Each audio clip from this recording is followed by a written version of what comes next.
Assalamualaikum warahmatullahi wabarakatuh. Baik rekan-rekan sekalian, malam ini kita akan taklim wa ta'alum. Ini kitab yang kita bacakan yang berjudul Ruqyah, Jin, Sihir, dan Terapinya. Ini kita untuk mengetahui sambil belajar sama-sama. Saya juga ini belajar juga ini. Nah, baik saya bacakan. Jin, sebuah hakikat, bukan hurapat. Beriman kepada yang goib. Salah satu pokok akidah Islam adalah beriman, meyakini adanya hal-hal goib. Bahkan keyakinan ini merupakan sifat pertama yang disematkan Allah Subhanahu wa Ta'ala kepada orang-orang yang bertakwa. Sebagaimana firman-Nya, A'udzubillahi minasyaitonirrajim, Bismillahirrahmanirrahim. Alif lam mim. Zalikal kitabu la raiba fihi hudal lil muttaqin. Allazina yu'minuna bil ghaibi wa yuqimuna sholata wa mimma razaqnahum yunfiqun. Alif lam mim. Ini artinya, kitab Al-Quran ini tidak ada keraguan padanya. Petunjuk bagi mereka yang bertakwa, yaitu mereka yang beriman kepada yang ghaib, yang mendirikan sholat dan menafkahkan sebagian rezeki yang kami anugerahkan kepada mereka. Quran Surat Al-Baqarah 1-3.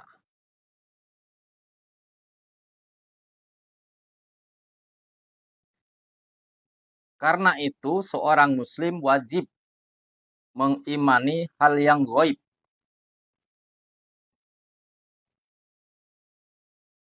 dengan keimanan yang mantap, tanpa dicampuri keraguan dan kebimbangan sedikit pun. Menurut Abdullah bin Mas'ud radhiyallahu anhu, pengertian gaib adalah sesuatu yang tidak bisa kita jangkau dengan panca indera.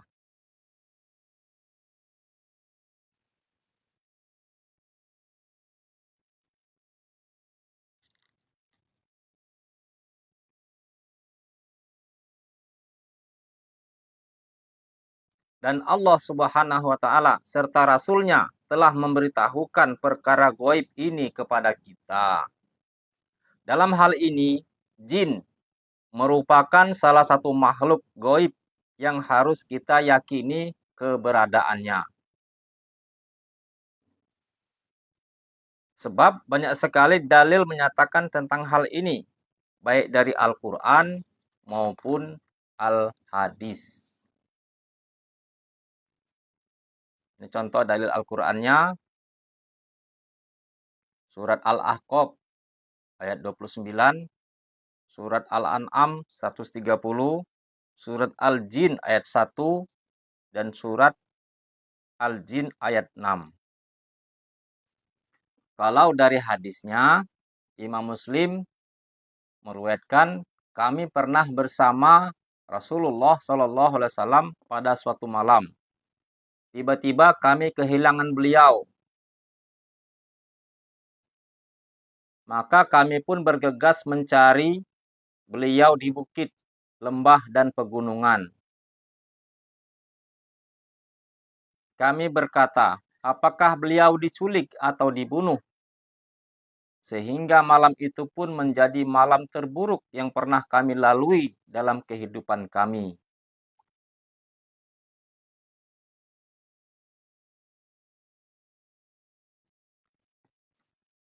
Pada pagi harinya, tiba-tiba beliau SAW datang dari arah Gua Hiro. Maka kami berkata, wahai Rasulullah SAW, kami kehilangan engkau. Lalu kami bergegas mencari cari baginda.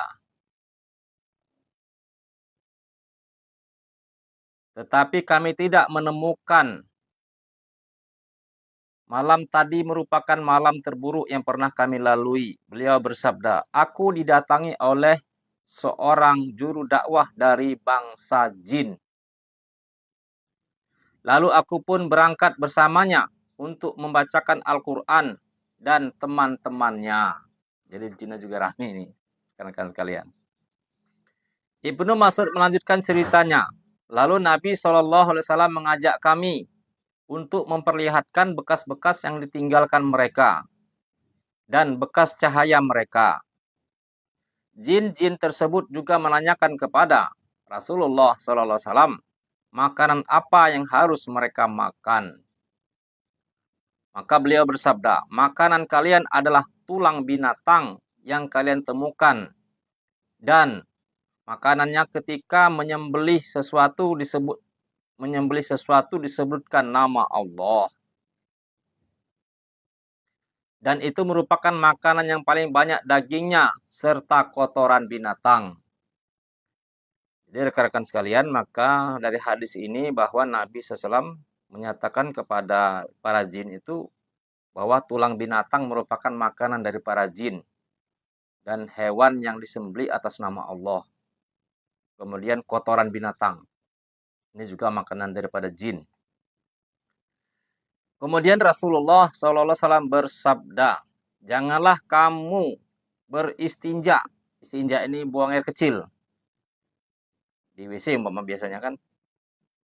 Dengan kedua benda ini, karena keduanya adalah makanan pokok bagi saudara-saudaramu, yaitu bangsa jin. Nah, jadi dari tulang dan dari kotoran binatang. Ya, tidak mungkin lah ya kita beristinja, cuci atau cebok dengan kotoran binatang atau dengan tulang.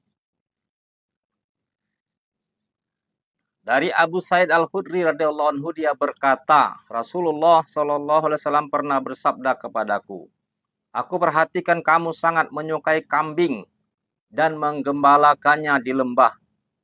Jika kamu berada di suatu lembah bersama kambingmu, lalu kamu ingin mengumandangkan suara azan untuk sholat, keraskanlah suaramu. Karena setiap jin, manusia, dan apa saja yang mendengar suara muazin yang mengumandangkan azan, kelak akan menjadi saksi baginya pada hari kiamat. Jadi kalau azan itu yang kenapa azan itu disunahkan dikeraskan, rekan sekalian, supaya mendengar orang-orang maupun dikatakan termasuk jin juga mendengar di sekitar kita. Karena azan itu sendiri sebenarnya penyeruan, menyeru manusia untuk sholatnya. Maka namanya menyeru harus kuatnya, berteriak gitu, dengan suara yang jelas didengar. Jadi bukan hanya manusia yang mendengarkan, tapi juga bangsa jin yang juga menjadi saksi dan sebagai tanda juga untuk sholat. Karena jin juga ada jin yang muslim, ada jin yang non muslim. Jin muslim juga sholat sebagaimana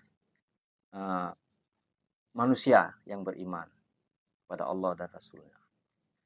Imam Al-Bukhari dan Muslim meriwayatkan dalam kedua kitab sahihnya, Abdullah bin Abbas radhiyallahu anhu berkata, pada suatu hari Rasulullah SAW bersama serombongan sahabat pergi menuju pasar Ukaz.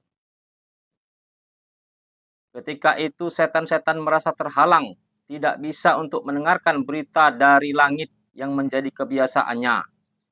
Dan mereka dilempari binatang-binatang.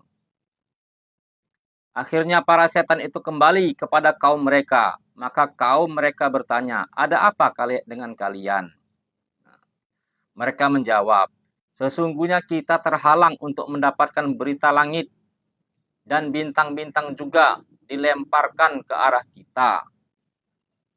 Mereka berkata, berita langit tidak mungkin terhalang dari kalian, kecuali ada sesuatu yang terjadi. Oleh karena itu, berpencarlah kalian menuju penjuru timur dan barat. Lalu carilah apa sebenarnya yang membuat berita langit tidak bisa kalian dengar. Maka sekelompok setan itu pergi ke arah Tihamah dan mendapati Rasulullah Shallallahu Alaihi Wasallam yang hendak berangkat menuju pasar Ukas sedang beristirahat di Nakhlah, nama sebuah tempat. Saat itu beliau bersama para sahabatnya sedang melaksanakan sholat subuh. Ketika mereka mendengar bacaan Al-Quran Rasulullah, mereka pun menyimaknya dengan seksama. Lalu di antara mereka berkata kepada yang lain, "Demi Allah, inilah yang menghalangi kalian untuk mendengarkan berita langit." Maka ketika kembali lagi pada kaum mereka, mereka berkata, "Wahai kaum kami, sesungguhnya kami telah mendengarkan bacaan Al-Quran yang sangat menakjubkan. Ia menunjukkan kepada kita jalan kebenaran. Maka kami pun beriman kepadanya. Dan kami tidak akan menyekutukan Rob kami dengan sesuatu apapun." Kemudian Allah Subhanahu wa taala menurunkan firman-Nya. A'udzubillahi minasyaitonirrajim. Bismillahirrahmanirrahim. Qul uhiya ilayya annahus tama'ana parum minal jinni wa qalu inna sami'na Qur'anan ajaba. Katakanlah, hai Muhammad, telah diwahyukan kepadaku bahwasanya sekumpulan jin telah mendengarkan Al-Quran. Lalu mereka berkata, sesungguhnya kami telah mendengarkan Al-Quran yang menakjubkan. Surat Al-Jin ayat 1.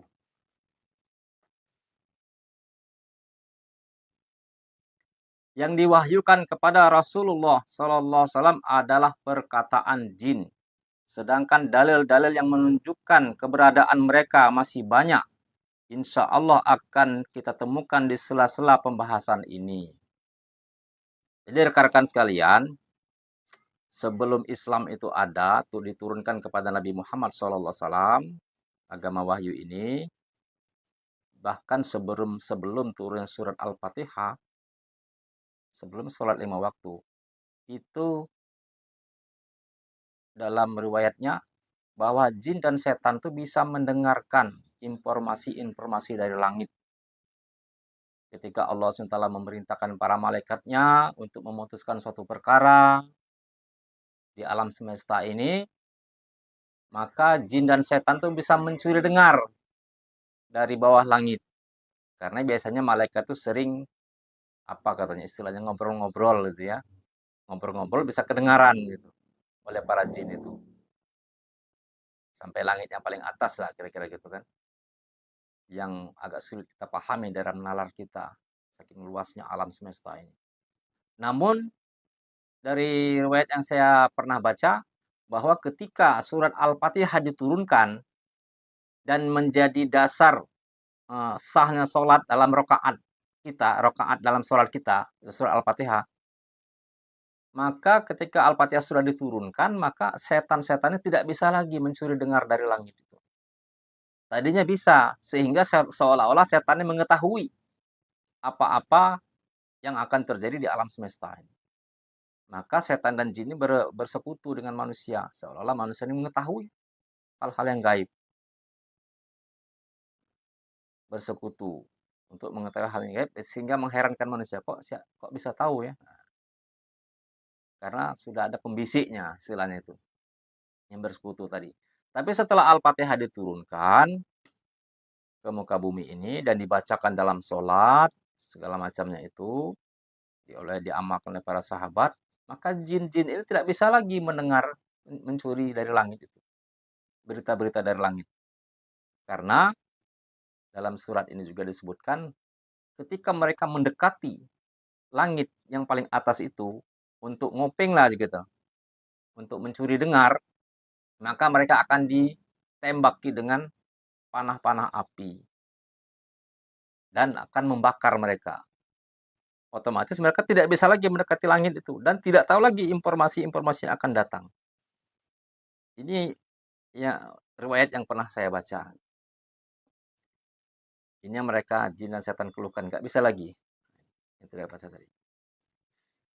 Kemudian kita melanjutkan pembacaan hakikat daripada jin. Jin tidak bisa dilihat, bukan berarti tidak ada. Ini. Jika tidak bisa melihat jin, dijadikan dalil bahwa jin tidak ada, maka berapa banyak sesuatu yang tidak bisa kita lihat. Namun pada hakikatnya ia ada.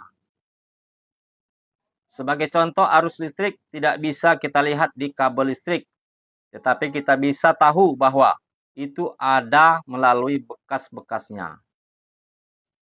Ya, ada lampu atau lainnya. Begitu pula udara yang tiap hari kita hirup untuk bernapas. Kita tidak bisa melihatnya, tetapi kita dapat merasakan keberadaannya. Bahkan ruh, nyawa yang merupakan salah satu penyangga kehidupan kita, karenanya tidak bisa hidup dan tanpanya kita mati. Tidak bisa kita lihat dan kita ketahui hakikatnya. Namun demikian kita meyakini keberadaannya. Sudah ada azan Isya, rekan-rekan sekalian. Ini kita mau menunaikan surat Isya dulu ya. Mungkin kita sudahi, ini kita pembacaan tentang kitab tentang ruqyah ya. Tentang ruqyah, jin, sihir, dan terapinya. Merupakan karya Syekh Wahid Abu Salam, Bali. Buku yang cukup, kitab yang fenomena.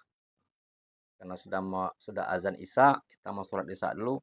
Mudah-mudahan pembacaan kita pada hari ini bisa bermanfaat untuk kita semua, menjadi pengetahuan untuk kita terapkan dalam kehidupan sehari-hari. Terima kasih atas perhatiannya. Wassalamualaikum warahmatullahi wabarakatuh.